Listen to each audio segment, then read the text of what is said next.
All right, it's time for the webinar to start. Very good evening to you. Very excited to have you with us this evening. My name is Garth Davis. I will be your host. I am the founder and CEO of Property Powerhouse. So excited tonight to bring you this fantastic webinar full of information and education. No sales at all tonight, just full education for you. As we all know, the property market around Australia is going gangbusters at the moment on the back of a lot of money being pumped into the economy and very low interest rates. So an exciting time, and we'll see through some of the information this evening. Although all markets are going very well from a price point of view or capital growth point of view, as investors, it's really, really important to understand what's happening in the rental market, because rental market and rents and vacancies equals cash flow, and very important for all investors to have good, strong cash flow on their properties. So we've got some experts we're going to be introducing to you very shortly, and we're doing this on the back of a very good feedback from a rental market update we ran in August last year.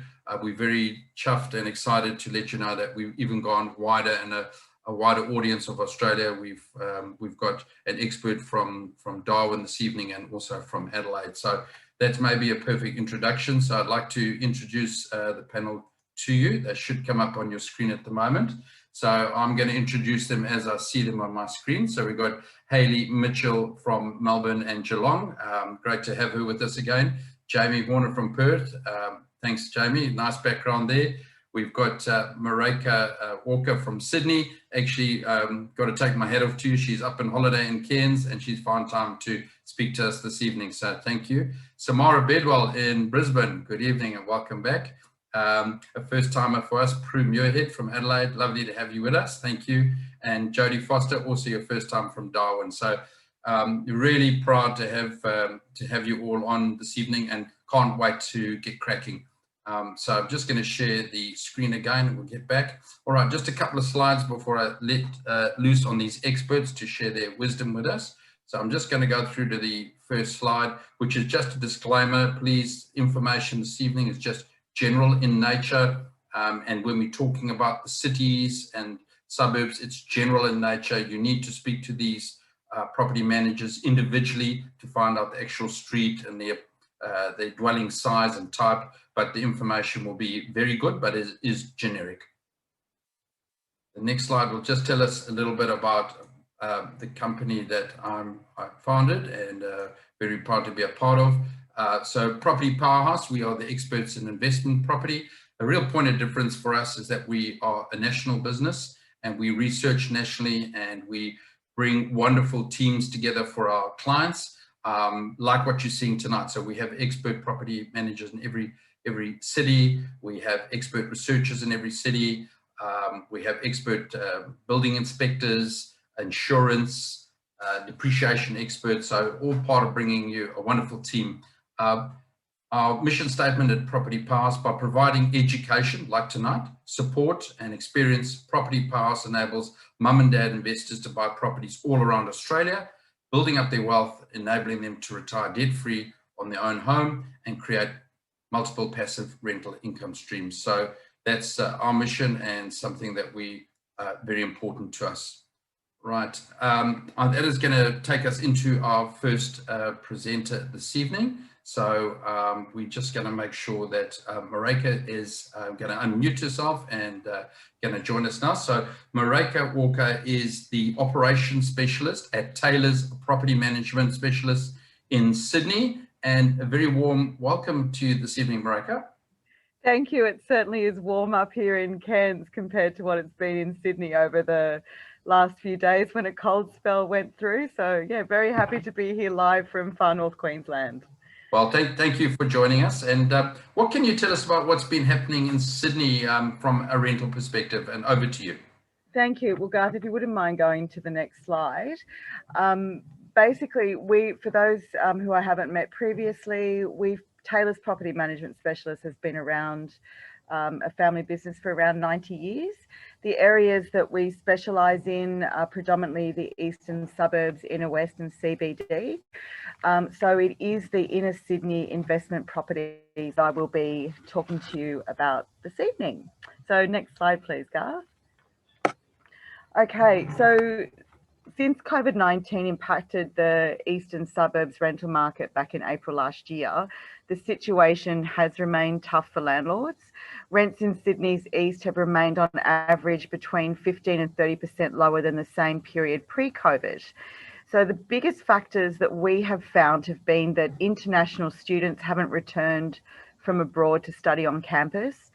Australian students are continuing to study from home. Closed international borders keeping out migrant workers and those on working holiday visas who would take up the hospitality and tourism roles in our area. Australians working in the hospitality and tourism areas losing their jobs and leaving the area to seek alternative employment elsewhere. People who are able to continue to work remotely from home, choosing to leave their inner city rental property and move interstate or to regional Australia for lifestyle and affordability reasons, and investors with properties that previously relied on holiday and short-term rentals, switching over to the permanent market in search of long-term tenants. Next slide, please, Garth. So you'll see from these stats from the Real Estate Institute of New South Wales that the inner Sydney residential vacancy rates that had an average of 3% from April 2019 to March 2020 have remained at a current average of around 4.84% over the past 12 months, which is almost 2% higher than the average for the previous year. Next slide, please, Garth. But what's interesting is that in contrast, regional New South Wales, which includes some of the areas that you can see now, has had very low residential vacancy rates, which have been positively impacted by people leaving Sydney and moving to these regions. Next slide, please, Garth.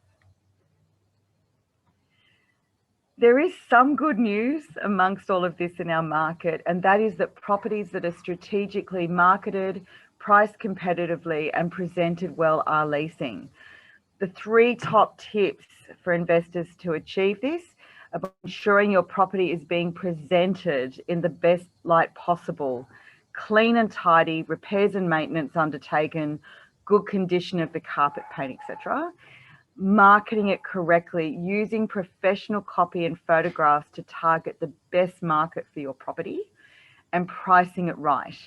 Being realistic about the current market, the vacancy rates, and pricing it competitively to get it leased. Next slide, please, Garth. So I guess the big question at the moment in the Sydney market is, should I buy or sell an investment property? If you made the decision to invest in Sydney, just be mindful of extended vacancies and lower rents. We find that houses tend to lease more quickly as there is a lower volume available. Apartments that are more in line with the change in lifestyle since COVID-19 and offer a study or extra space to work from home are more attractive to prospective tenants. But whether it's a house or an apartment, remember presentation is really important. Previous high volumes of international students and visitors on working holiday visas who were in Sydney for the experience weren't too fussed on their accommodation because they were out enjoying the lifestyle. However, today's renters are wanting quality properties that show value for the rent they are paying, even though those rents are down on previous years. Properties are leasing quickly that are well maintained, priced and presented well, but those that aren't are staying vacant for extended periods. If you do have an investment property in Sydney's east, you've retired and are ready to cash up, this current market is one to take advantage of. With a strong rise in housing prices, it is becoming more appealing to sell. And we've had a couple of our investors that are at that stage in their lives starting to put their properties on the market, and they are leasing quickly. There was a recent report by Michael Yardney, who's the founder and CEO of Metropole Property Strategists, and he said, quote, Sydney properties prices rose by 6.3% in the last quarter and Sydney auction markets remain strong. So as I mentioned, we've seen an increase in our investors selling apartments and having them settle in a short period of time for a good return. And what's interesting is that by far the majority of people purchasing those apartments are doing so as owner occupiers. Grace Moresby also published an article in February this year, and she quoted Archie Starr's chief economist, Dr. Andrew Wilson, who flagged a clear prospect of high rental vacancies persisting into the foreseeable future for Sydney and Melbourne's inner city apartment surplus. With the majority of international borders remaining closed and lockdowns in the community remaining a concern for many, Dr. Wilson also said there is certainly no prospect of a sharp improvement in demand anytime soon that will push vacancy rates downwards and offset falling rents. Next slide, please, Garth.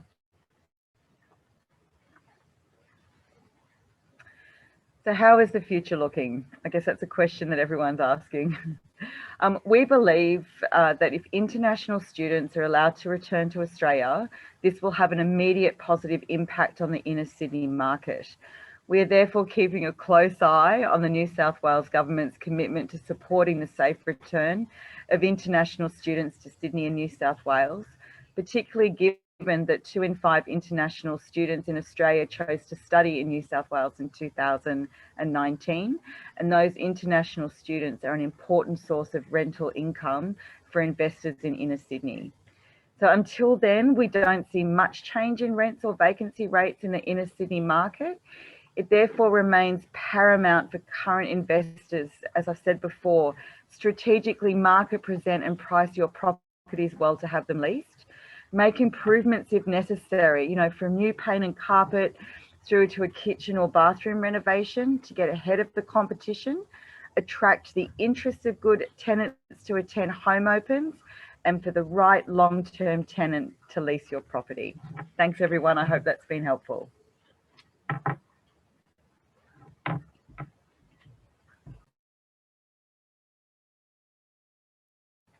Garth, you're on mute, I think.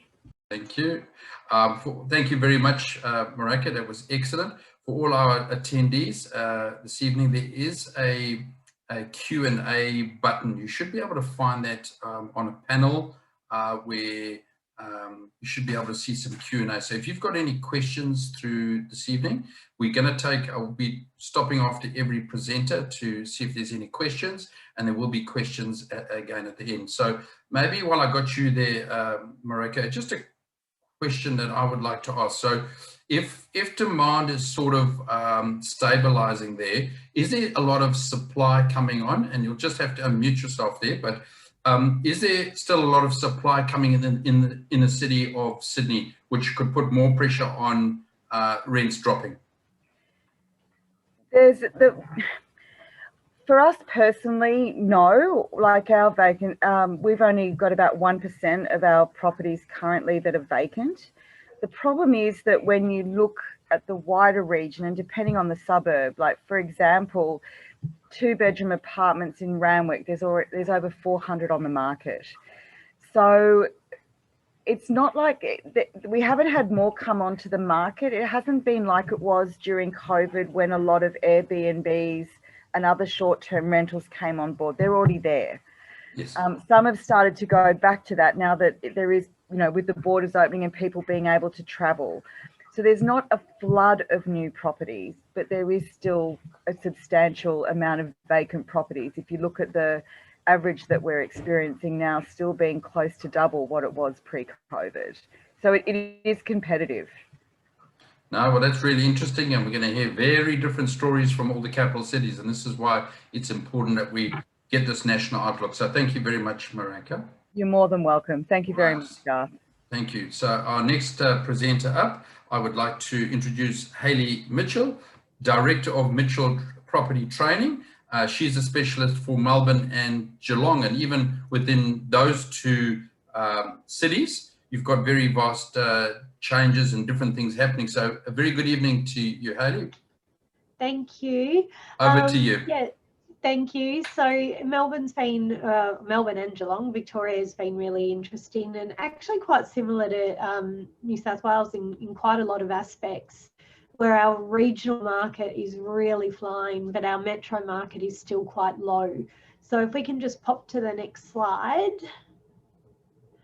So the stats at the moment, and this was looking back at the REIV data from March 2021.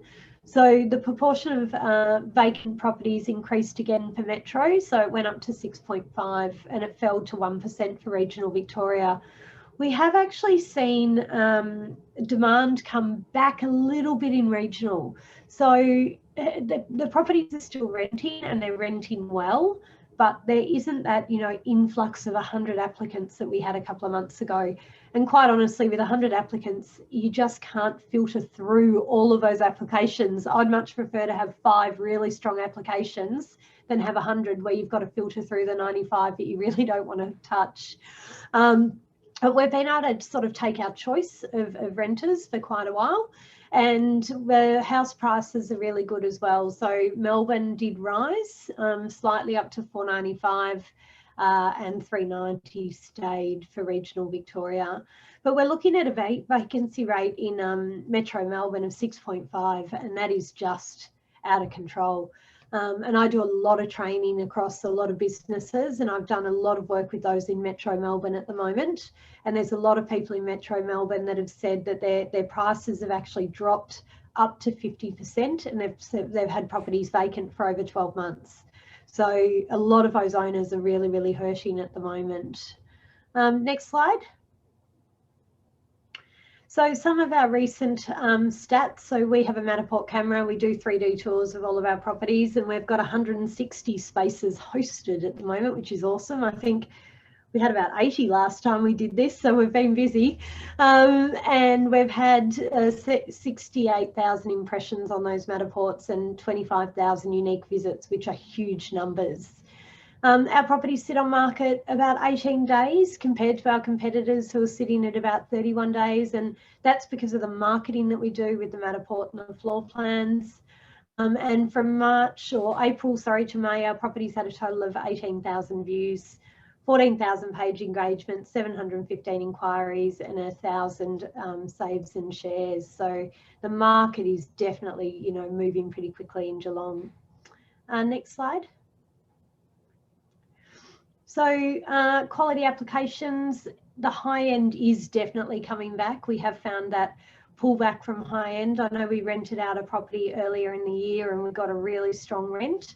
And I know if we put that property on the market now, it probably would be about $100 cheaper, which isn't unusual in the Geelong market. We do find that often it does pull back in winter when things get cold, everyone kind of sits tight. Quality properties and a lot of people from Metro, so very similar to Mareka, where she was saying that, you know, people are really moving from that metro area out to regional because they don't have to travel for work so much and they can work from home. There is a slight glut of high-rise apartments at the moment. A lot of students obviously have left and they haven't come back yet.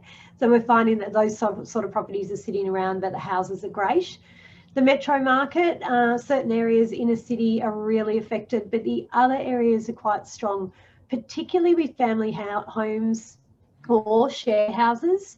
We're finding apartments are really, really tough though. So we're working with a developer at the moment. I think we've got 15 apartments on and we're having very, very little inquiry for those. And it's just, that's Footscray market, but it is, there's a lot of them around, there's not the students there, and a lot of people have moved out. So that they might take a little bit longer to rent this time round, I think. Next slide. So we did have changes coming to the Act on the 29th of March. So I can tell you in the Melbourne market at the moment, people are really scrambling. We've got 132 changes which came in the day after the moratorium ended. So we didn't actually have time to go back to the old or clean up any of the mess from COVID. And the way it was rolled out, I have to say, was quite confusing, and we still don't have all the answers about how certain parts of the legislation are going to be interpreted. But things like pets, so we can't say no to pets anymore unless we have a VCAT order saying no. Changes to evict tenants, so the 120-day no reason's gone. We can still evict a tenant for end of fixed term tenancy, but first term only. So our options to remove a tenant are really restricted to if you have a valid reason, like you want to sell it, move into it, change your use, demolish. You know, it is more restrictive than it used to be. We can only increase the rents every 12 months, and that's absolutely fine. Most of us have done that anyway for quite a few years. There's minimum standards now that every property has to adhere to as well. So there's actually 14. I guess the major ones that will cost owners money are things like having to have energy efficient heating in the property by 2023. And that's either a split system, a gas heater, hydronic ducted or wood fire. We also will need to bring up all of our fuse boxes to today's electrical standards with residual current devices and circuit breakers. So again, quite a cost, particularly if you've got old wiring that has to be upgraded along the same line. But they're probably the two major ones that are actually going to cause or cost our landlords money.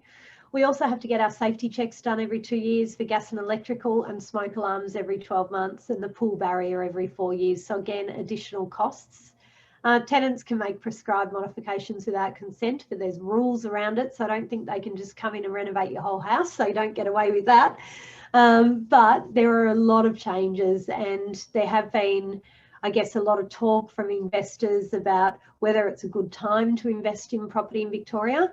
I see a lot of these changes as positive, meaning that, you know, over time we're going to have better maintained properties and less ad hoc maintenance.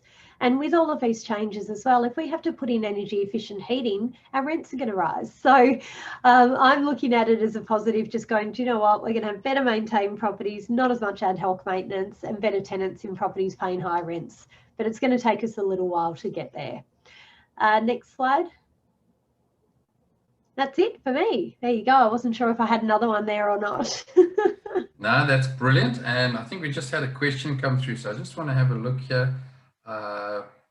Okay, so I think this was relevant to what you've just said there. A question came up from Neil about wood fire. What about the environmental damage? Do you have a comment on that? No, well, they haven't said anything about that. They said slow combustion wood heater is allowed. So yeah, it's been really interesting with some of the changes that have come through. We've kind of scratched our head and gone, oh, I'm not quite sure why that's come through how it has. But I don't know if they've done an environmental study. It just sort of pops through at the end of the minimum standards. So yeah, it's an interesting one. And Hayley, just looking at that, it would perceive that those changes are for the benefit of the tenant, and probably be sitting there saying probably not a win-win for the landlords. But is there anything that's come out about these changes that are a negative for tenants? Is there anything on a tenant's perspective that they're saying, hey, well, we don't really like that aspect of it because it's changed some of their rights? Is there anything from their angle? Probably cleaning. So cleaning's always been a really interesting one under residential tenancies, because a tenant only had to return a property reasonably clean. With the new legislation that came in, if we can prove that a property is being professionally cleaned at the start of the tenancy, there is a requirement that the renter returns it professionally cleaned at the end. And that's never been something that we've had to or been allowed to enforce in the past. However, saying that, it hasn't been tested at VCAT yet. So until we actually get to VCAT and realise that, yeah, they'll back up the legislation and the guidelines that we've been given, I'm a little dubious to see how it's going to play out, but I'm hoping they will follow the guidelines they've set with cleanliness, and we can actually get properties back at a higher standard than we ever have in the past. No, and just one final question. VCAT, what does that stand for? Victorian Civil Administrative Tribunal. Okay, so that's I'm glad I remembered, because I only ever call it VCAT. that's where you go and get things sorted out, hey, if you can't resolve things. Yeah, and they're about, we applied for a bond and compensation last February, and we actually went through mediation on it last week. So they're running about 12 months behind from COVID, or 15 months behind from COVID. So they're starting to kind of get through the backlog now, but it's been a really challenging time over the last 12 months. Well, brilliant. Thank you very much for the update, and good to hear that Geelong's powering ahead, and hopefully things stabilise soon in inner city Melbourne. Right. Introducing your next speaker now. So for our first time, wonderful to have some expert information coming out of Darwin. So I'd like to introduce Jodie Foster, co-owner and licensee at Foster and Tarrant Property Management in Darwin. So I'm just going to see you've got your mic off. Very good evening to you, Jodie. Thanks, Gar. Thanks very much. I'm so excited to hear tonight because, you know, when I was talking to you, I think, you know, I was thinking Impex has left or a lot of Impex has wound down and you guys are going to have all these vacancies, but tell us more. I'm glad you mentioned that actually, because I was going to just take everyone through a little bit of history on the Darwin rental market because it's relevant to what's happening now. So for those who aren't aware, the Impex gas build was a massive project in Darwin. Rents were quite high for a long time, and it was good for renting. When the build finished though, as all gas plants do finish, the build that is, a lot of the staff that were here for it moved out of town and the rentals went down. So it's been a really hard time in Darwin for residential investors for about the 4 years prior to 2020. The November before 2020, so 2019 November, we actually felt the market turning just slightly, you know, like a big ocean liner starting to slowly turn around. And then COVID came. We just did not know, like everybody, what to expect. And it's actually fired us up. It started firing up about April, May, and it's just kept going ever since then. It's amazing in Darwin right now. Obviously, we don't know how long it's going to last for or how far it's going to go, but there are people that are moving here, taking out 2-year leases. They're coming here for work. Businesses are being set up. So there will be a certain amount of it, I imagine, that would stay because you've got, you know, people relocating their lives and starting businesses. So unlike Melbourne and Sydney CBDs, it's actually really exciting here at the moment. So if you wouldn't mind flipping to the first stage. So these are stats from REINT, so the Real Estate Institute in the Northern Territory. Now the first slide is median weekly house rental. I've highlighted these increases here. So you've got 24% in 4-bedroom houses in Darwin, North and Coastal. Basically you've got, I've highlighted 45%, 36%. They are absolutely massive. That's how busy it's been here. So about this time last year, we had nearly 900 properties in the Darwin and Palmerston area available for rent, and now it's closer to 250. So we've seen a massive change. So the Darwin North, you can see, has increased the most, but Inner Darwin and North Coastal are sort of the more popular areas in Darwin, and they actually held their value a bit better than Darwin North. And as supply has contracted and demand has increased, people have leased the Darwin North properties, and that's why they've gone up a bit faster. Okay, could you go to the next slide, please, Garth? So we've put a map of Darwin in here for anybody who's not familiar with the Darwin area. So the purple, the blue, and sorry, the purple? Yeah, purple and the red off to the side, those are the really popular areas along the foreshore. And the pink area is the section that's gone up by 45%. So if you could just flip to the next slide. Palmerston is a satellite city of Darwin, so it's sort of considered part of Darwin. The section that's not highlighted is Older Palmerston. That's kind of like Darwin North. And the highlighted sections that have been circled are new areas with really nice properties and are quite popular because they're out near Robertson Barracks, and we have a fairly big defence contingent up here in Darwin. So they've increased as well. So if you could flip to the next slide, Garth. Okay, so I just wanted to go through the maps first. These are the units version of the houses. So they've gone up as well, but not as much. So there was always a bigger supply of units than houses in Darwin. But as you can see, they're all going up, especially 3-bedroom units along the Darwin North Coastal.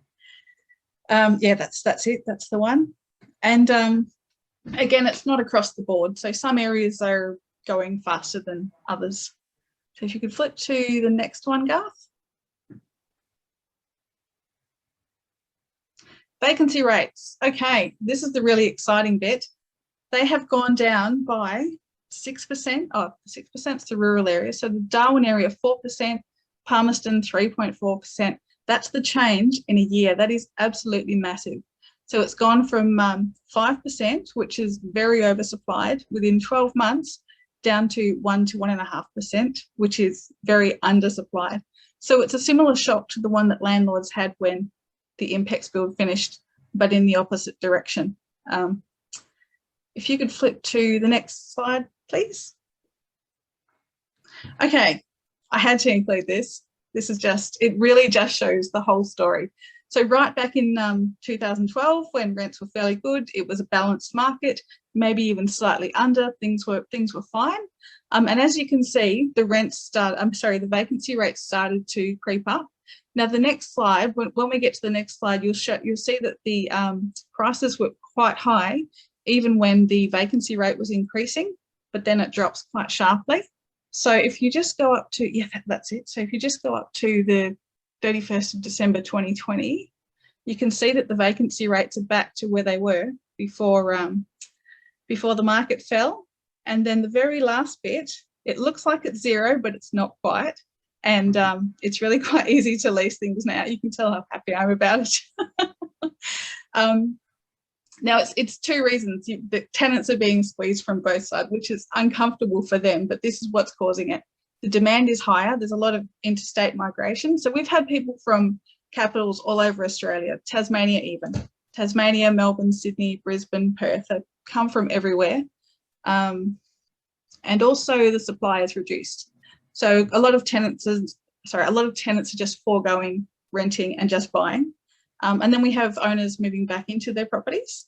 And then we have a lot of investors who went through this really tough period and now the market's turning around. They've just been waiting for that and they put their properties on the market and they're being purchased by a lot of owner occupiers. So it's sort of coming from both ends. If you could flip to the next slide, please. Okay, so this is the one showing the median price change in Darwin over that same period. And as you can see, for those 3 years there, even though the vacancy rate was increasing, the prices were staying the same and then they fell. So they haven't gone up as sharply, but they are really starting to rise now. And we're finding that prices are changing from week to week. So if you're getting a rent review this week, in a couple of weeks, it could actually be out of date. Next slide, please. So I just wanted to go through a couple of things that this market has changed up here. So there's a few associated conditions that are also changing. So for one, there's better quality tenants. And by that, I mean people who don't disrupt your cash flow by paying the rent late and who look after your property, which means that your paint's going to last longer, your shower screens are going to last longer. Basically, they're maintaining it so you don't have to paint as often and that sort of thing. Reduced advertising as well. Now, because we all have databases now, we can actually send emails out to anyone who's inquired in the last 30 days, say, and say, this is coming up, we've got this. And so owners are not having to pay listing fees for the portals as much. So there's that. There are fewer maintenance demands for minor items because tenants are becoming a little bit aware that, well, a lot aware that there's a lot of demand. And so we're getting fewer demands for small maintenance items that, you know, in the opposite kind of market, people can get a bit demanding and you're sending contractors out all the time just to keep them in place. None of that now. Demand for short-term leasing is returning too. And one negative from this market is that the contractors are super busy. So as they're getting used to all the demand as well, just with it all changing and increasing, their response times are changing. And they're also up here paying the rent, so their cost of living will increase and their costs will also go up. So I've got a couple of recommendations for this market. If you have amazing tenants in place, already looking after the property, already giving you a sort of a steady cash flow, what we've been doing is increasing the rent. So you shouldn't leave it the same, you should increase it, but maybe not right up to the top market level. And if you have, say, tenants that are a little bit iffy, you know, and I'm not talking about people necessarily affected by COVID, just for whatever reason, the rent's always late, or you have to remind them to constantly do certain things around the house to maintain it. Instead of increasing rent to the maximum market rate for them, we've actually been giving them notice to vacate. and getting the property tidied up, so a fresh paint. I actually did this with my own property a few weeks ago, freshened it up, gave it a good paint, updated a few things, and then just re-advertise at the top bracket. Because the tenants you're getting now are going to maintain those new finishes, and you may as well make the most of the market while it's there. And I think that's it. Yes. Well, that was very good energy, and fantastic to hear what's going on up on the north end. What can you tell us from a supply side? So there's obviously a real shortage there, and the worm has turned there. Are the developers now actively, are they cranes in the sky? Are they putting units up? Or is there any land there that they can do house and land packages or anything? Got to be honest with you, Garth, I do not have my finger on the pulse of building, but I know that some of them are getting started back up again because there's a lot of demand, and sales prices are increasing as well. There is a lot of secondhand stock coming back onto the market with owners who are wanting to move out. No, well, it's very interesting, and again, is this lifestyle choice, people moving into these regional areas, if we can call, I mean, it's a big city and it's got a big economy. Just got a question coming. Let me just see if it's relevant. Someone's come through asking Brian Gilhooly, one of our clients, what are the flourishing suburbs? So where would you say are, and with that, I assume, let's talk from a rental perspective, tightest vacancy, where you can put the rents up, a good chunk. Where would be those suburbs? I would take a long-term view, and the most popular suburbs over the long term have been along that along that foreshore corridor. So Nightcliff is really, really popular. Fanny Bay, Parap. Fanny Bay and Parap is a little more expensive.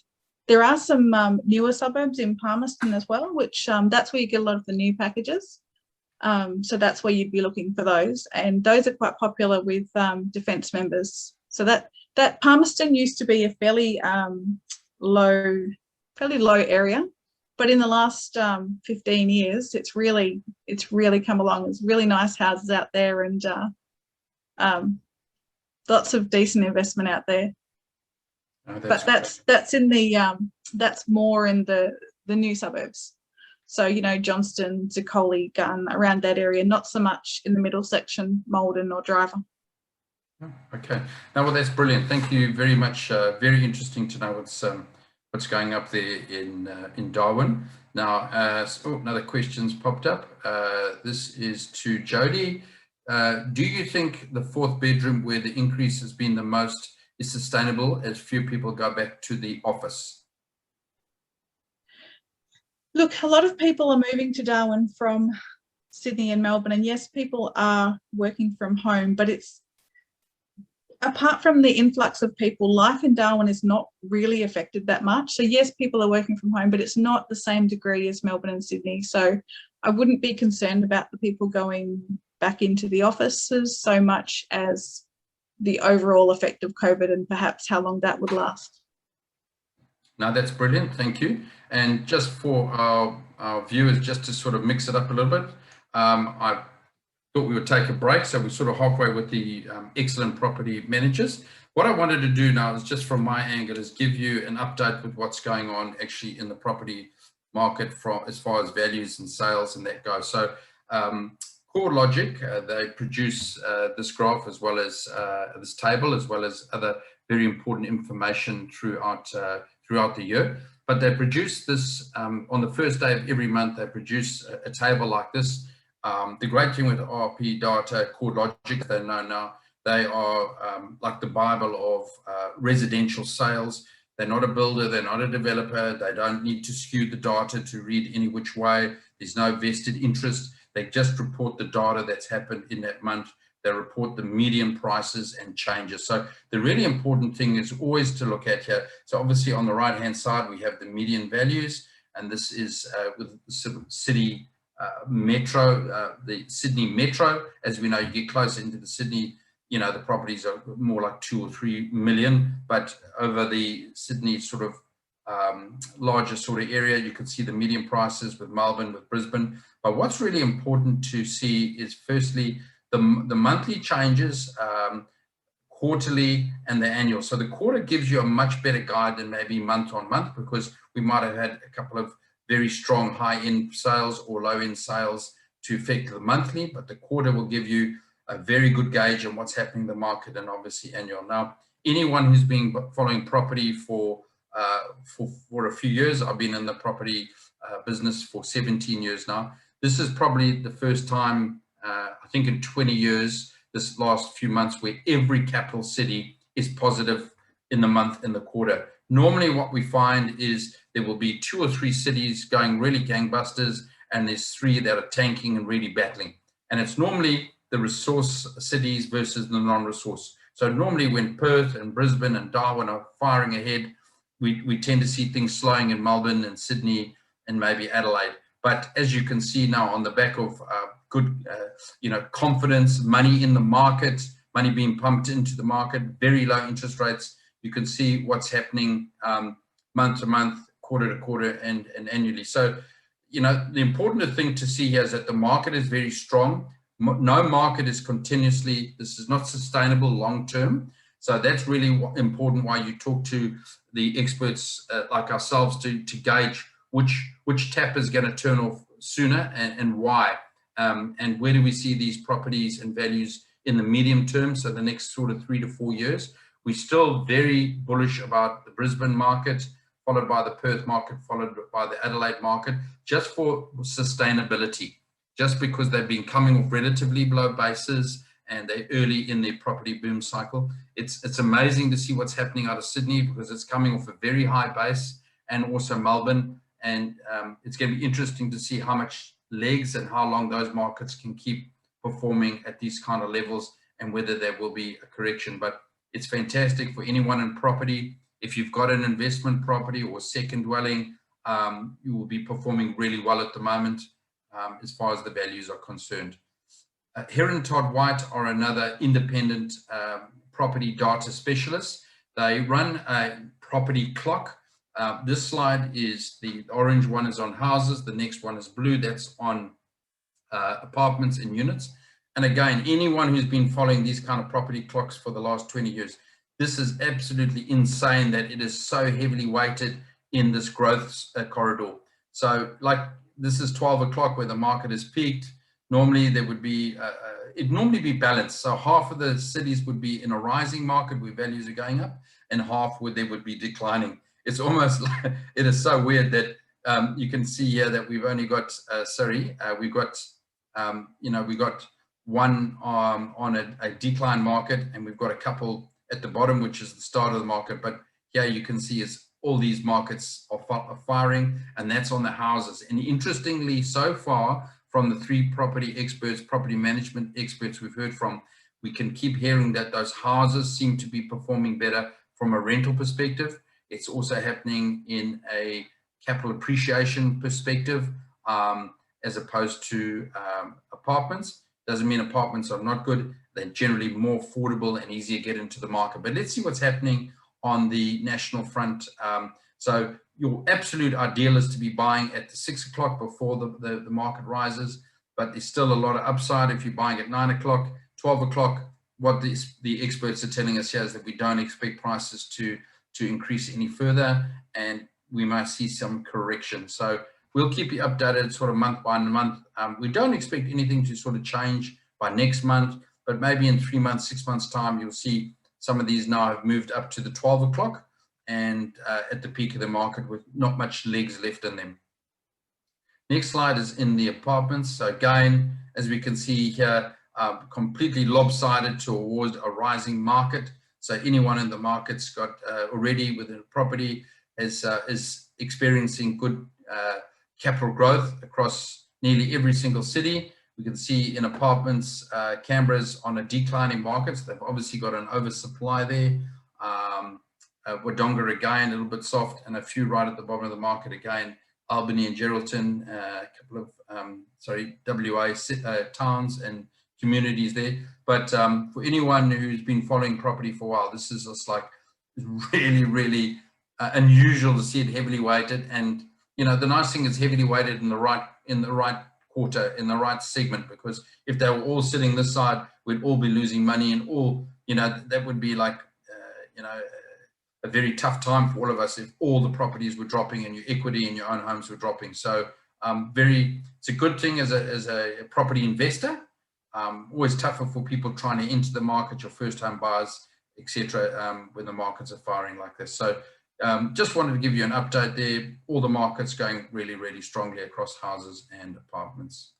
All right, let's get you back on. We're going to go now back into the, I'm just going to see, I think there was one question. Just give me a second here.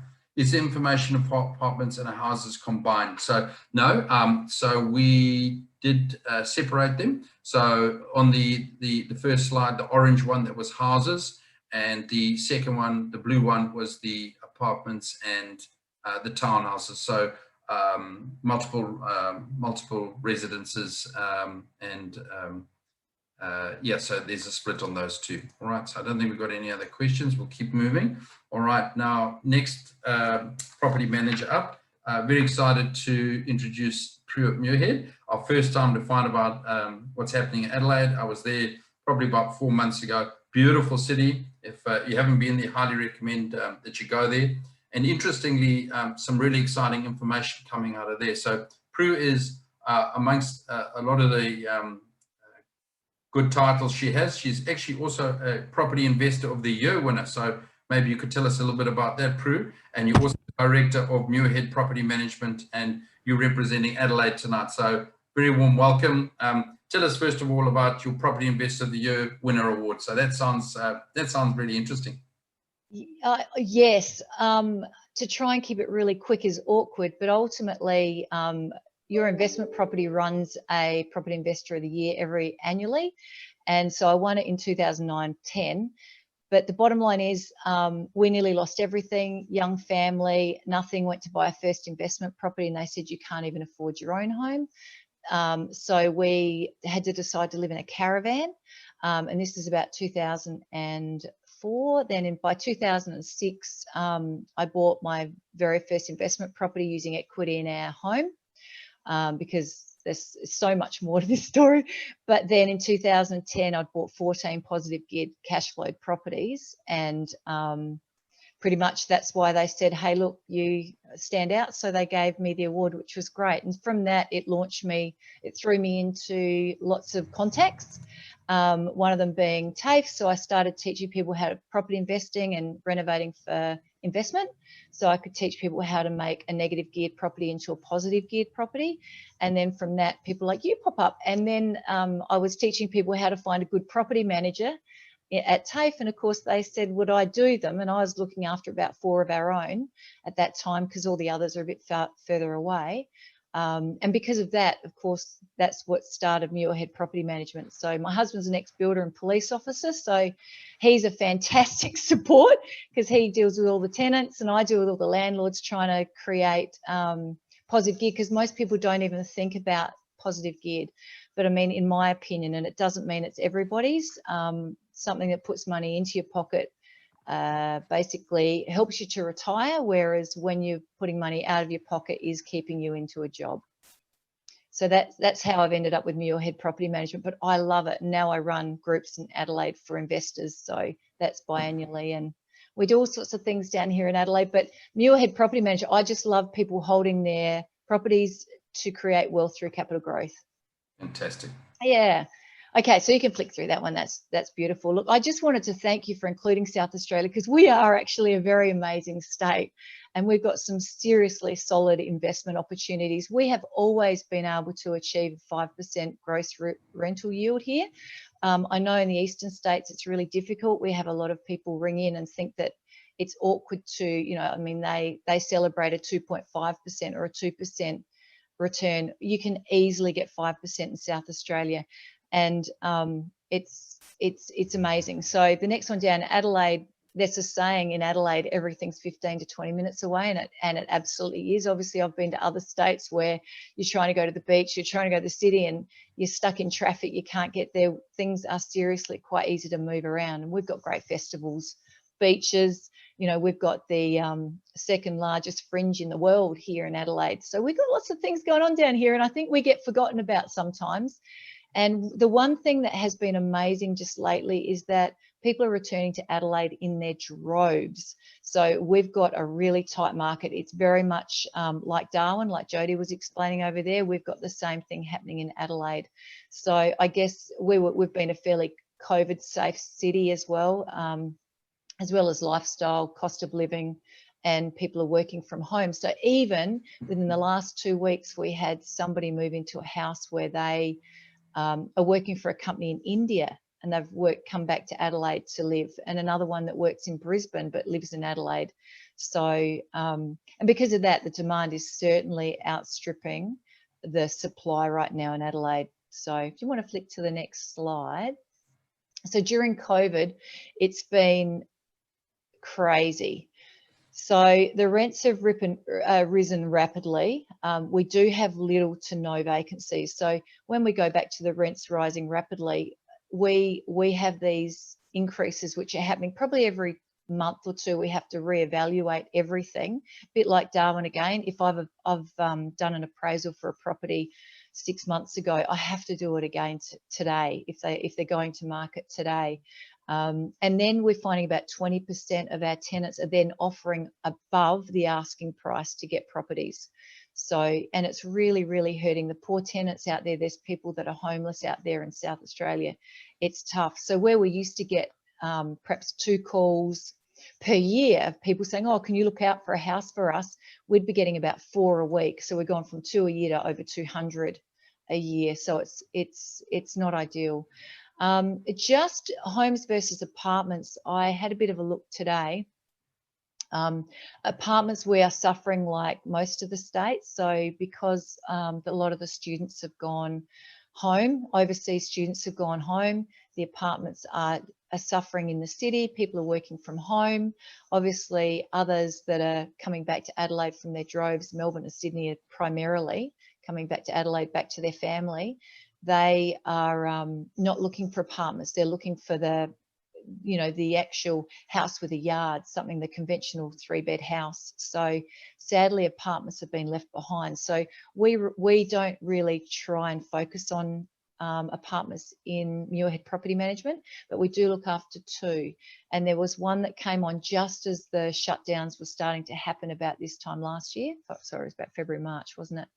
And that particular apartment we were able to get market value, but there was 45 apartments available, which seemed like a lot at that time. We've now got over 300 today. So that's giving you a really good example. So, and I mean, me being an investor first and a property manager second, I mean, my feeling has always been that land appreciates, buildings depreciate. So with apartments, they're not so much land. But now they're also copping the fact that most of our apartments in are actually in the Adelaide CBD. We don't have many apartments anywhere else. We have quite a few at Glenelg. You might have heard of it. It's a seaside suburb of Glenelg. There's a few there. So, but generally speaking, everyone's heading for the houses. Yeah, so if you want to flick to the next one. So our capital growth, you can see there, we've done pretty good. So we certainly have, we've done pretty well down here. We've got the highest capital growth compared to all the other capital cities mentioned in this chart. So we've been doing pretty good here. If you want to say at 10.86. So if you want to just flick to the next one. So I'm talking, now this one's about rental returns. So the rental returns have obviously been very similar to obviously what you've shown, Garth, will be very similar. So we're about 7% over the last 12 months, which of course is outstripping Melbourne and Sydney again. To be honest with you, it sounds bad, but I actually own quite a few properties in Victoria as well. So it's, you know, I feel it on both sides of the equation. So, but if you want to just flick it to the next one, this is actually a map of Adelaide. So we are similar to the breakdown of everybody else. People seem to like, naturally, they're going to be drawn to the city and the sea. So if you can get close to the sea, so if you go right down the bottom, which is these bottom suburbs like Christie's Beach and Port Noarlunga, right down the bottom of the south, they are amazing capital growth. They've been doing, like, I own a house there and it cost me 300,000 might be worth, and it was only a few years ago now, it might be worth about 400 now. We get about $400 a week rent, really easy. Walk to the beach within about 2 or 3 minutes. There's shops, there's public transport, there's everything. But generally speaking, if you're going to buy in Adelaide or have any rentals in Adelaide, I also own some out north of Adelaide at a place called Darwin Park, and that has had, although that's giving us like a 10% return on the actual value of the property. If you were to buy it today, it would give you 10% return. It's not getting the same capital growth as the south side of Adelaide. So generally speaking, there's some fantastic northern suburbs as well, but most people will run along the coast or to the city like a triangle. And of course, the closer you get to the city, the more expensive it gets. Just to give you another example, we rented a property today. We did an open yesterday. It's a place called Semaphore Park. It's on the coast. It's slightly north of Adelaide. And I went $20 above the average of what the properties are worth today. And this property ended up with 100 inquiries in 3 days. We had, I think it was about 20 groups through. We've had at least 20 applications. We're having calls. The phone has been going all day about this one property. We even had somebody that applied to this property. This is how tight it is here in Adelaide. We had somebody apply and they said, look, if we're successful, we will put solar panels for free on the roof for the landlord. So, and the others are offering $20 more, $10 more. It's just amazing. And this is a property that I've put $20 on above the median at today's value. So that's just proving we're like Jody, things are moving forward real fast, and it's been really good. So, and I guess with Adelaide, that's quite easy to get a 5% returns by the time gross return. By the time you borrow your money at 3%, it's very easy to get a neutral or positive geared property, and you can be close to the beach too with those sorts of things. So it's just fantastic.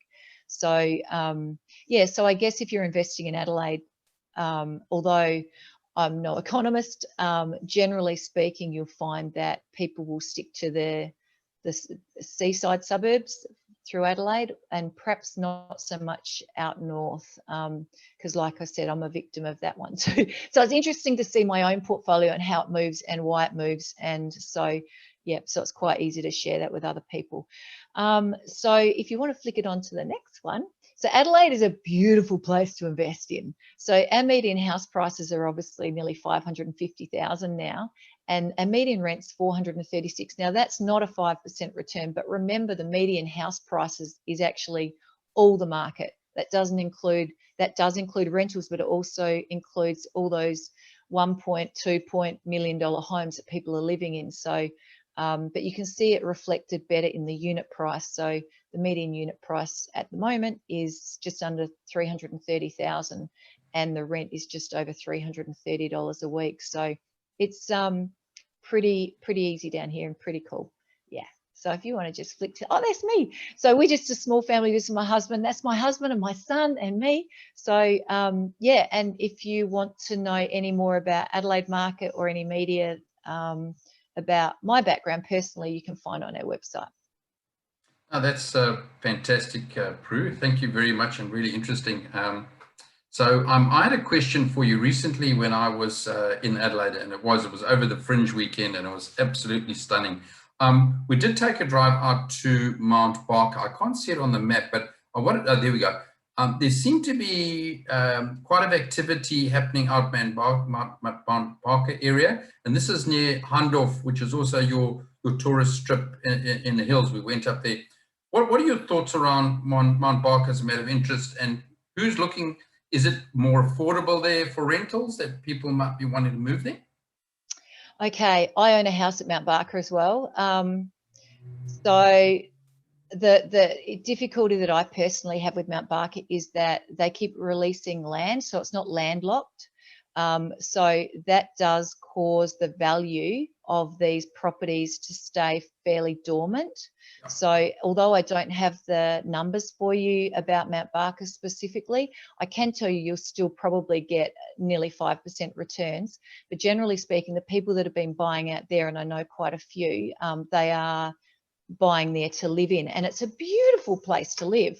It's not landlocked, and all these developers, and I'm so sorry, I don't know what your feelings are about Mount Barker, I'm just being honest, but yeah, Mount Barker is one of those areas because it's not landlocked. It can't, you know, the capital growth is just not there yet, and it's going to be a long time before it is, because I've seen that constantly, stage 1 of development, stage 2 of development.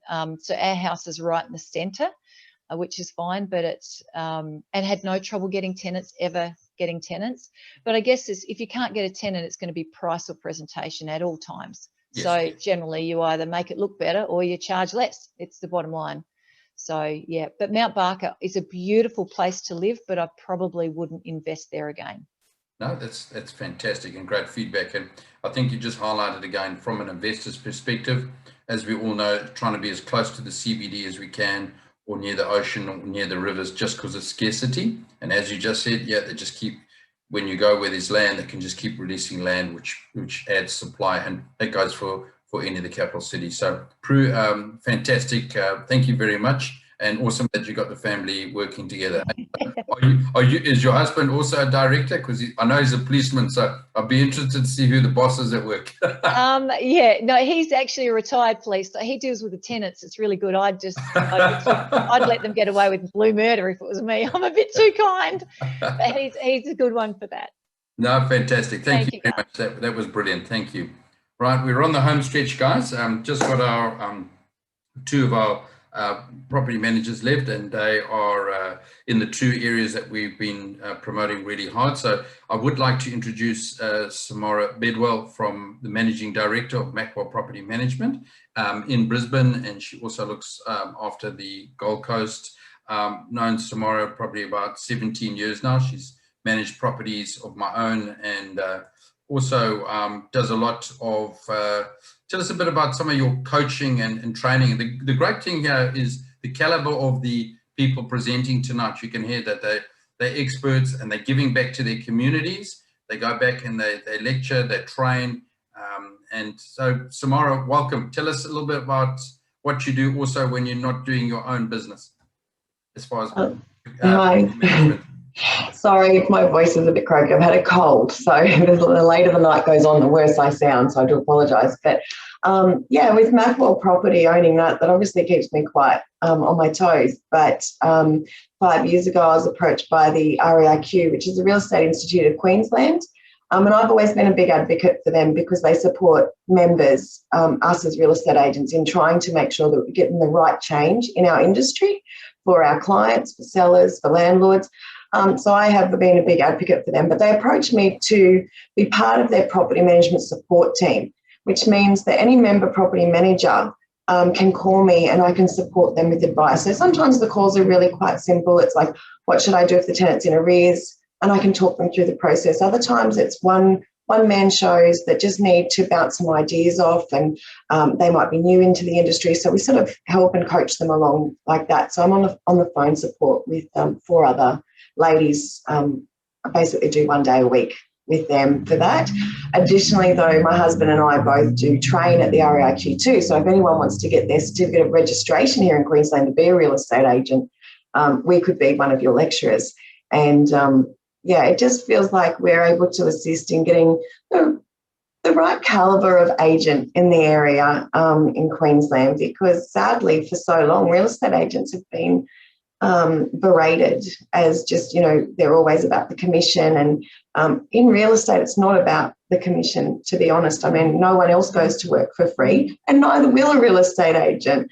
But it's really, really about making sure that, you know, people are getting a good experience. Selling or renting out an investment property is probably one of the most stressful things people do in their life. So you need to have good people there for you. So, yeah, we're really passionate about putting ourselves out there, throwing our hat in the ring and giving it a best shot to help other people come into the industry and serve people really well as well. Oh, well, that's fantastic, Samara. Now, tell us what's happening there in Brisbane. We hear some exciting things about the rental market. Tell us what's happening on the ground there, please. Yeah, so across the southeast Queensland area, it's going off. It is going gangbusters. Property stock levels in terms of selling properties are down 40% since last year.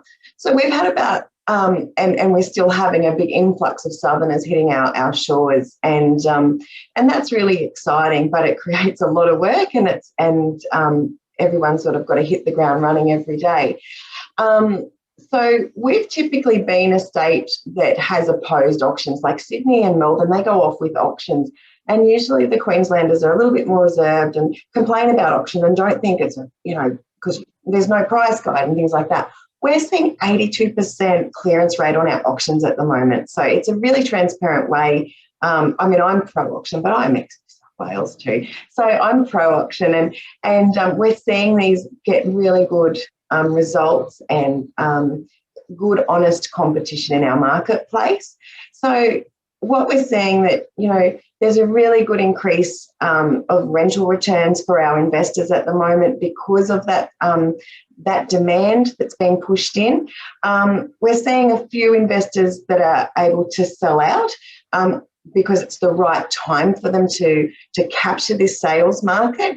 So those homes, unfortunately, are selling to owner-occupiers because interest rates are low. So people that couldn't get into the market before are taking those ones up, which means there's less rental stock available as well. So rents are going up. Yes, it's hard on tenants because I think, it might have been Jody or Prue, said there's a couple of homeless people around, because they just can't get enough stock, and we don't want to see that. So we do need to find a better balance here in Queensland for that. But right now, if you're an investor, your rental prices will be pushing up. If you're looking to invest in the Queensland market, you're in here to really capture what's going on right now. And I think we've got a couple of years left of this. So if you can go to the next slide, Garth, for me. Sure.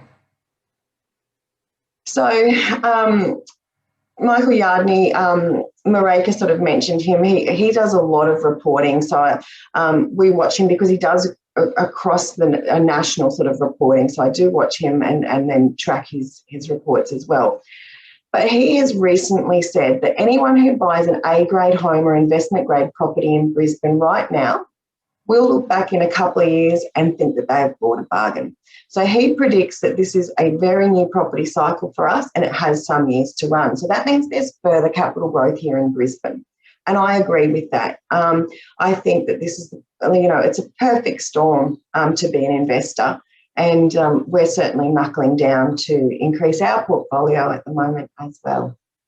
Next slide, if you don't mind, Gar. I'm so sorry for my croaky voice, guys. I hope it's coming across okay. No, you're coming across great. So Brisbane dwelling values have increased by 1.7% just in April. And we've seen this constant steady growth in Brisbane for quite some time. In fact, prior to COVID, property spookers predicted that Queensland was the next big area.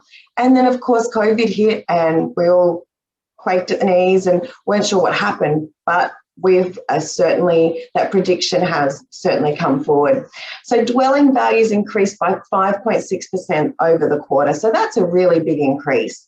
Over the last year, they've increased by 8.3%. So I believe we're the second highest in terms of capital states of increased value.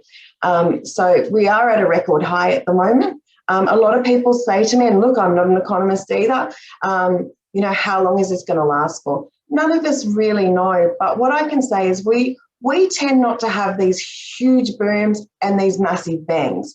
We have this constant level, just cruisely steady growth. And I think that is sustainable. And I do see that there will be further capital growth in our Queensland market. Next slide, please, Gar. So vacancy rates, they've been typically around the 2.5%.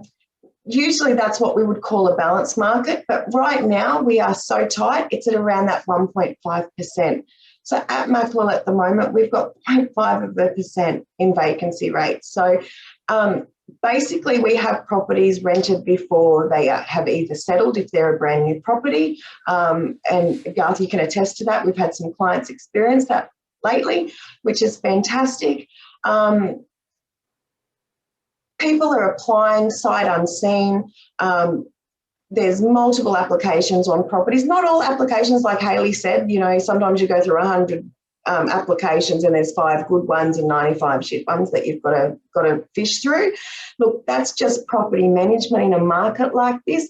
So and that's what you're paying your property manager to do, to help you find the best tenant for your property. So things are really tight in terms of vacancy and turnaround. And again, same with every other state we've heard tonight, our apartment market is still not performing as good as our house and land market. We had a massive influx in apartments in the CBD a couple of years ago, and it really blew our vacancy rates out in terms of apartment, in the apartment market. But we are starting to claw that back. So the vacancy is tightening, but it's still not as good as house and land. So next slide. So why is Southeast Queensland performing? We had a webinar some months ago and I attended that one as well. But we still have really good bang for buck here in Queensland. So we offer affordable homes compared to some of the other southern states. And as I said, instead of seeing the huge booms or busts over the last few years, we've just seen that consistent growth, and that offers some comfort to investors. It is forecast that the growth is set to continue for at least 2 to 3 years at this pace, so that's really encouraging as well. Of course, low interest rates have helped, and lots of stimulus as well for allowing internal movement within the state that we haven't seen for a very, very long time. And then, of course, the major factor is our population growth. So Queensland population will reach 5.188 million by the end of June 2021. So that's, you know, all that's really, really good news. A little bit about Queensland. If you haven't been to the Sunshine State, you need to get here, especially in winter, as Mareka has, because she knows where it's at. Queensland has 5 of Australia's 11 World Natural Heritage Areas. These include the Scenic Rim, Fraser Island, the fossil fields, the wet tropics, and the Great Barrier Reef. And I'm a huge fan of the Great Barrier Reef. I go every year. The vast majority of Queenslanders receive an average between 8 and 9 hours of sunshine every day. So we get our vitamin D and we have good tans, healthy tans. We have all our theme parks. I hate them because I have a 6-year-old. But they actually bring a lot of people to here. And of course, majority of them are on the Gold Coast, and that's still a very beautiful part of the world. It's fun and it's entertaining. And being a property manager, I do like a drink. And of course, we've got the 4X beer here and Bundy rum. That's up north, but it's all Queensland. So that's a little bit about Queensland for those who don't know too much about. Plus, there's so much more. Next slide, if you don't mind, Garth. Oops, I do apologise. I've doubled over on the heading here. But what we are currently seeing is that a lot of our retiree investors have chosen to exit the market right now because demand in the property is strong. These people have held the property long enough to make a decent profit out of property. I strongly believe that when you purchase property as an investment, you do need to hold it long term here in Queensland. And I'll probably do the same. I've got investment properties in other states. I've always believed that property is a long-term hold for its absolute maximum potential of growth. So these guys have obviously held on to long-term, and those properties that they're selling out of now are going to owner-occupiers. It is tightening up that rental market. If you are considering exiting the market, if any of our guests today are in the Queensland market and are considering exiting the market after only a short period of time, then based on forecasts and research, I would suggest just rethinking that, just to see whether what's going to happen in the next couple of years. But I'm not an economist. Definitely speak to your financial advisors on that.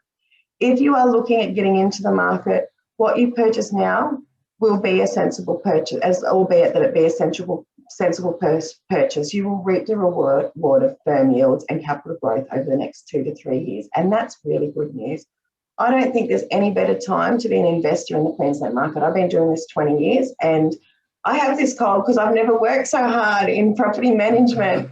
And it's just a very, very good feeling. We are all having a whole heap of fun. It's a lot of work, but there's some really, really good stories and situations coming out of all of this, guys. No, that's brilliant, Samara. And look, so firstly, I think we should make you mayor of Brisbane. You promoted it. You're passionate about your city, as all the presenters are, which is brilliant. But what's wonderful for the attendees this evening is, hopefully you're getting that message coming loud and clear through the property management experts, and they talk to their investors weekly, monthly. They have this ongoing relationship, and we encourage our investors also to try and hold for the 15 to 20 year period. So they're talking to them all the time, and listen to that message, buy and hold long term. Like any asset, it does have its ups, it does have its sideways, and will have its downs, and that's with values and that's with rents.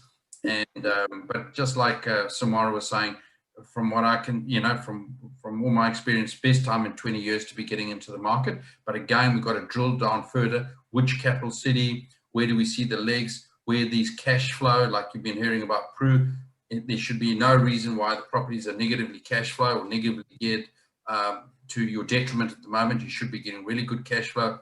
So that's our role, is to help you identify what suits you and your cash flow in your own family. So thanks very much, Samara. Just quickly, is the same thing happening out of the Gold Coast and Sunshine Coast? I know you don't manage yourself in the Sunshine Coast, but we're hearing great things out of Sunshine Coast and Gold Coast as well. The Sunshine Coast is going gangbusters. I obviously, in my training capacity, I've got a lot of networks with a lot of agents right across the state, and the Sunshine Coast is going off as well. I mean, you've probably heard in the media about Noosa, like the prices that they're calling Noosa the next Byron Bay. So, yeah, Sunshine Coast is amazing. The Gold Coast is holding its own really, really well as well. And considering that a majority of your waterline Gold Coast is apartments, and that's where most of the, isn't performing as well. The Gold Coast is still going really, really strongly. So, yeah, vacancy rate. I mean, it's a holiday destination. People can work from home and be on holidays at the same time. So the Gold Coast has it as well. All right, just before we go over to our last presenter, Neil had asked two questions. The first one is most of the growth from population increases coming from the colder states? Therefore, is it Melbourne and Sydney, the southern states, that are the population? Is question one. And the second question, he just asked if you had any input on Townsville or Mackay. So don't know if you could answer that. So I can't really answer too much on Townsville and Mackay. I could probably get a hold of some stats for you in terms of that from the REIQ's Market Monitor. I've got friends that live there, but I mean, that's not going to be a very good, they're not going to know all the stats and things like that. In terms of where the migration is coming from, yes, it is our southerners. So it's Sydney and Melbourne coming. So hence why their vacancy is probably going up, is because they're coming to Queensland for, a different lifestyle. They're able to work from remotely, those sorts of things. There's a little bit of infrastructure and things opening here that are offering opportunities here as well. So yeah, the migration is from the southern states. Brilliant. Thank you very much. Lovely to get that update. And thanks to the attendees. We on our last presenter at the moment, so thank you for staying tuned. We've got 12 minutes to go. I'd like to introduce Jamie Horner, the Director of Empire Property Management here in Perth, where I live, and I will not get too excited about Perth tonight because I have to be balanced as the host. I'll let Jamie do all the talking on Perth. But again, Jamie, I've known a very long time, I think at least 18 years, and my first investment property that I bought which was in Perth, was managed by Jamie for about 20 years. Again, her and her team did a fantastic job. As as all the panelists you can see this evening, extremely passionate. So good evening, Jamie. Welcome. And what's happening in the Perth market for us? Good evening, everyone. Well, it's great to hear from everyone. I think we all agree that it's a tale of different cities. Perth probably tracking very similar to Brisbane at the moment. I will excuse everyone. I don't think my microphone on my headset's working. I think it's given up on me. It listens too much to me, I think. So I think you're using my computer microphone. Getting into the Perth market, I don't want to keep everyone up too late or away from dinner. Garth, let's go into the next slide because I think the questions will get answered. So I've just got a few key dates going because obviously COVID has meant that legislation in different states has changed things. So COVID obviously for WA, we went into what we would call a Response Act in March 2020. The only thing about going into a Response Act in March 2020, it was right in the middle of when we were about to go extremely quickly. So what that moratorium is, which means no rent increases, it happened right about the stage where we were looking at about 5% rental growth. So with the no rent increases for a period of 6 months, the state government here extended that moratorium for a further 6 months, which means that on that precipice of very large growth, it all had to sort of stagnate for 12 months. So new properties to the market were obviously being rented at ridiculous rates, but those in tenancies sort of had a good reprieve for 12 months. So if we flick to the next slide, you'll probably see that March 2021, so the end of March a few months ago, is when we came out of it. And there was so much talk about how we would go. It was great chatting with Samara last time, I think in August, because they actually came out 6 months before us. So it was good to know that it wasn't going to be that scary. However, because it occurred when it did, if we look at the stats on our screen, we roughly want a vacancy rate of about 3%. 3% is sort of not the best for owners, but however, nice for everyone. So rent increases are stable. You're getting 5 to 10 people at home opens, a couple of good applications. So in 2017, we had a rate of 7.2%, very similar what Mareka was talking about in Sydney.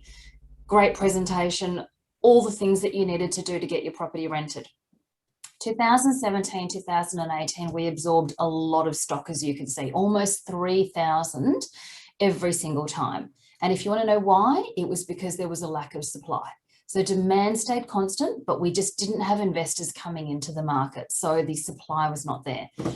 2019, you sort of see that we hit equilibrium and our medium rents are starting to rise. We then have a period in 2020 where we have a rental moratorium, which means that supply is still remaining low, rents can't go up. And what's happened is you can see that we didn't do the largest increase in medium house rent and medium and apartment rent. But then now, when we look at 9 months from 2020, we've done this rapid figure. And to tell you the truth, our figures don't take into account the June quarter. So the June quarter is going to be an absolute crazy one because it'll be the one that we came out of moratorium for a few months. So it'll be really interesting. As you can see, 2,870 rental properties is a critical level. So I know some of the team talked about housing, and Garth, I know that it is, I think you've done this a number of times. You're doing the CEO sleep out again this year. We are at critical housing levels in WA. So again, if we looked at 2,870 rental properties, if we take out apartments within a 2K radius of Perth, we're probably down to about 1,100 houses for a demand of about 8,000. So vacancy rate is 0.9. Again, I don't really consider that a true figure. I would say it's probably maybe 1.2% in apartments and 0.4% in houses. So again, like everyone else has said, medium house rent is going gangbusters. Apartment is as well, but it's just not at the same rate. If we can go to the next slide, Garth, that would be great. So then we get our headlines. So when we were in that moratorium, there was not much happening in relation to headlines other than COVID. But this is sort of the crazy things that we're seeing. The most recent one being that the Perth Council is eyeing CBD car parks for night homeless shelters. So it's not a great thing. We're talking roughly at least 10, if not 20, if not 30% increases. Most of the time when I'm picking up the phone to owners at the moment, it's 400 going to 480. It's 480 going to 600. It's 330 going to 420. And that affordability is a problem. So Garth, if you could flick to the next slide. I think I've got there, the blue and the red line are just clear indicators of where we're going. Like I said, that June 2021 figure will be probably nearly, an even more linear line that goes straight up again. So medium houses always perform well. We have a lack of houses, and currently in COVID, it definitely is a preference to just come out of that CBD a little bit and have a home, especially from that work from home perspective as well.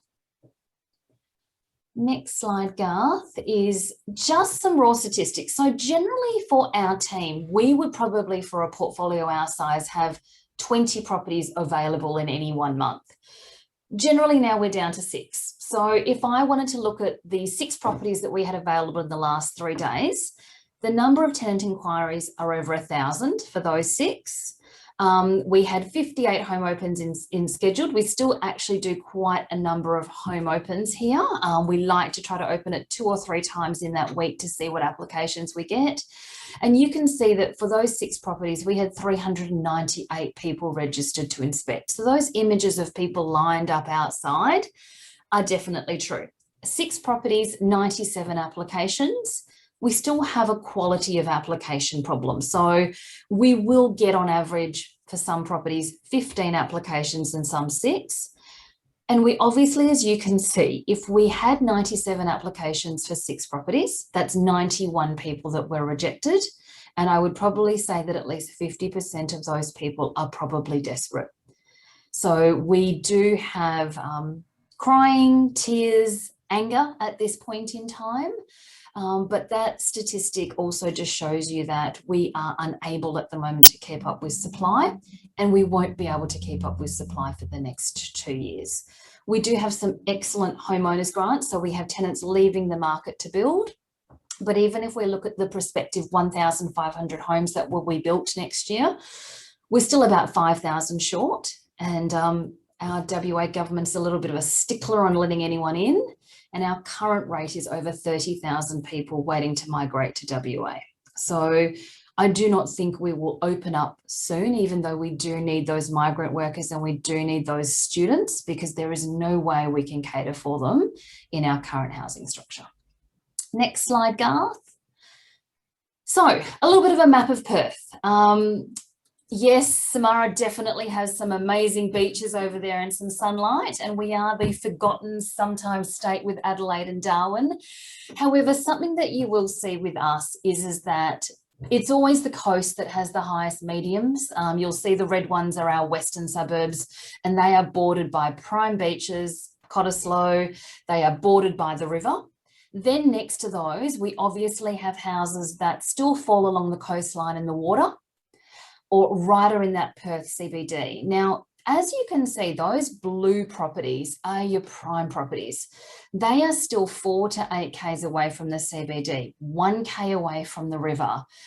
They sit in some of the best schooling suburbs, and they're the ones that I must admit our interstate owners are buying. So in Perth, we're a little bit slow in jumping on the bandwagon. We like to see everyone else do it first and then we all jump on. At the moment, I am getting a small amount of investors coming back in, and they are coming from the eastern states. So they are my Sydney, Melbourne, Victoria sort of owners, Brisbane, who are definitely seeing that for something like $400,000, the rental return is there. They're close to the river, they're close to the CBD. Next slide, Garth. Okay, so what do you want in Perth? It's still houses within a 20k radius of the CBD. Metro beach suburbs are going crazy. If you look at realestate.com search results, Brisbane beaches, WA beaches are hot on the international market in relation to searching for buying and rent. Our older apartments continue to stagnate. So that would be the fact that we do not have migration here. We do not have students. And we don't necessarily have that interest in living in the CBD, which is where most of our older apartments are. Pet potential is still a key factor. We don't have some of the laws that Victoria and some of the other states have in relation to having a pet, but we're sort of at the level of 73% of pet ownership. So these days, pets are here to stay, and our Residential Tenancy Act is under review. Education is still key. So people talk about mining being a really large level here of getting that migration over from the eastern states and jobs. The other thing is education. We do attract heavily from the Asian areas in relation to our free education, having some of the best schools. So the suburbs that have bucked every single trend in the last 7 years in WA, even when we went a dip, were those ones in key education areas. And then again, I did say 28,000 number of people on the wait list for migration into WA. That is over 30,000 now. And just remember, we have 2,000 houses available for rent. So unfortunately, thank you is probably the wrong thing, but we do have tent cities at the moment. And we do have the issue that unless we can increase our investment supply 400, 500% into WA, our rents are going astronomical, and so are our sales prices. Well, thank you very much, Jamie. And Jamie will also be joining me next month with the CEO Sleep Out, so to raise awareness and funds for the homeless people. So thank you, Jamie, for doing that with me. So yeah, really interesting, and getting some couple of text messages coming through offline, just really appreciating the contrast of the different cities and what's going on. And you know, what people need to understand too, also, and take their hats off to the property managers and the owners of the property management businesses, because they've had a really tough time during COVID. They're stuck in the middle. You've got owners that are wanting to either sell their property or running it as a business. They want to put the rent up. And then on the other side, they've got tenants that are losing jobs, can't afford rental increases, and the property manager stuck in the middle, kind of like a psychologist, trying to balance a good outcome. And they've been put under a lot of pressure because, as we've heard tonight, they've got tenants that are getting evicted and nowhere to go, and they're crying. And these are good people, and they can hear people that are, you know, people with pets, and they've got kids, and they've got nowhere to go to. And as you can see the numbers, if you give up your rental, particularly in Perth or in Adelaide or in Darwin, where are you going to go to? So you kind of got your gun at your head as far as rental increases go. But I keep saying to people, and a lot of people that don't understand the property market, that investors are the solution. Particularly, you know, I live in Perth, so I see it all the time. We talk about the homeless problem. It's going to be around for a while. The investors are not the problem, they are the solution. And I've been waiting, and there's been bodies that have been putting forward a case to, like the WA government, to put an incentive in place for investors to buy properties, not established properties, which will drive the market even stronger, which is going mad, but to go for new properties, which will keep construction going. But it looks like the government in WA has just let the market forces sort itself out. It'll come right in time. But the problem is a lot of people get affected in the meantime. So look, I just want to say we've gone full time. Absolutely. So big thank you to all our presenters. What wonderful information tonight from across the country. And as an investor, you have to take this national perspective. You can't be looking at the properties in your own street or your own suburb because you feel safe there. You've got to have knowledge about what's going on around in the country, and it's a moving target, and it's live, and it's fluid. So I just want to thank all of you. Also, I know it's very late in the eastern states now, but thank you for staying tuned. There will be a recording of this coming out, so if you want to hear the specific speaker talk on that city again, you'll be able to nail down their little section. There'll also be a questionnaire in there. So if you're looking for information or would like to speak to one of the presenters, there'll be an opportunity for you to type in there, yes, I'd like an introduction to this person. And also feedback on the quality of tonight, the content, and what some of the subjects you would be looking for moving forward from an education base. So from myself and I'll just stop sharing so we can bring the panelists back on.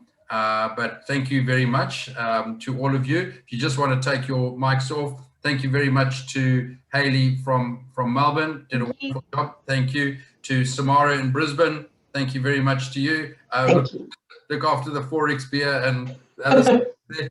Prue, wonderful, beautiful story there from Adelaide. So thank you. Thank you. Jamie, great knowledge. Thank you. Keep up the good work. Jody, looking forward to coming up to Darwin again, and hope it goes well for you. Thank you. And Mareka, gee, on holidays and still joining us. So look after Sydney for us, and we'll catch you all soon. All right, guys. Thank you. Thank you very much. Have a good night. Cheers. Bye-bye. Bye-bye. Night, everyone.